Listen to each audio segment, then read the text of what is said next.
Shabilo. I'm down in Norwich, Connecticut. I go to Norwich Assembly of God. And this year was different. They changed the rules around on us, and they're like, here's the theme, but you don't have to use that. So at the same time, it was nice because it was freeing, but then it was terrifying because instead of having this one verse that you base off of, you have the whole entire Bible, which, as we all know, is very large. But God is definitely faithful, and He led me in this direction, so this is where I'm going to go. So I'm going to start off in the Old Testament, Deuteronomy 4:15 and 16. Therefore, watch yourselves very carefully, so that you do not become corrupt and make for yourself an idol, an image of any shape.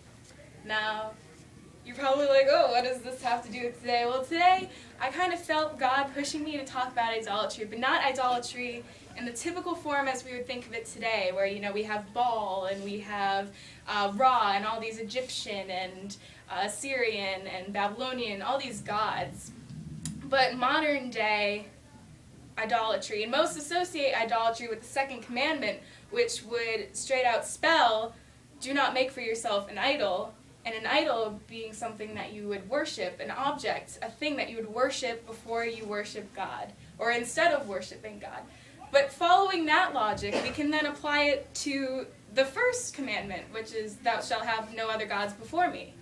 So then, using that logic, can we not have a person or an idea such as peace, something that consumes our time and our energy in front of us as an idol? And in that case, can we ourselves be an idol? And later on, reading through the Old Testament, we see that God does not tolerate other gods. He does not want another god in your life.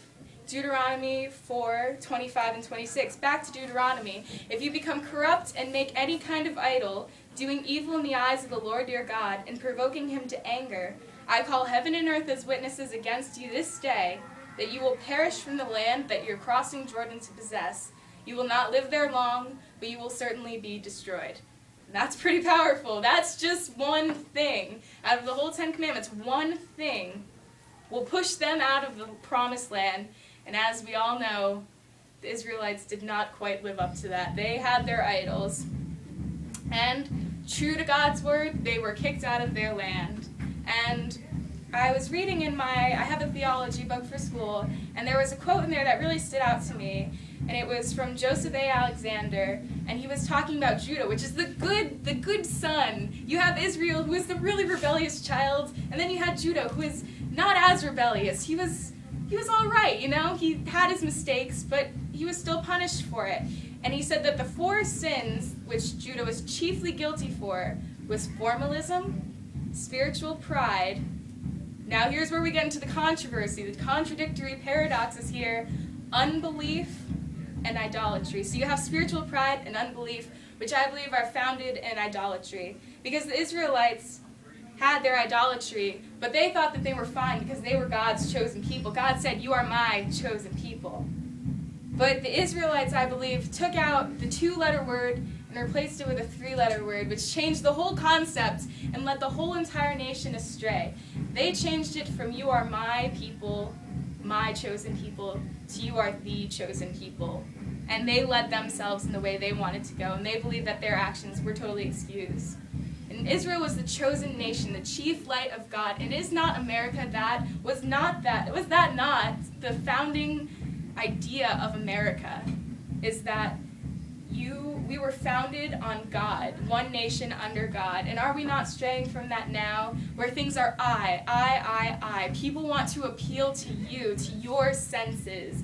They say you should buy this because it will help you in this way. And everything seems to be put together for our comfort, our enjoyment, not for the purpose of God. People don't want to go into foreign missions fields because they don't have things. They don't have the things. They're focusing on themselves and turning themselves into their God. They're focusing on themselves. I also read a quote that said humanism is the most selfish, intolerant religion. That putting yourself first, saying that I should do this because it makes me feel good. Humans are the chief creatures. They're Lord over everything on this earth. The humans are the God. Now, as we read earlier, that God does not tolerate other gods, what happens if we are our own gods and we are in the presence of God? Where does that leave us? I also believe that in addition to that, We have idols that are covered up, things that we don't even think of as idols anymore. Even one of the most amazing television shows, American Idol, has the name in it. But here we can see that we can humble ourselves through so many verses. John 15:8, this is my Father's glory, that you bear much fruit, showing yourselves to be my disciples.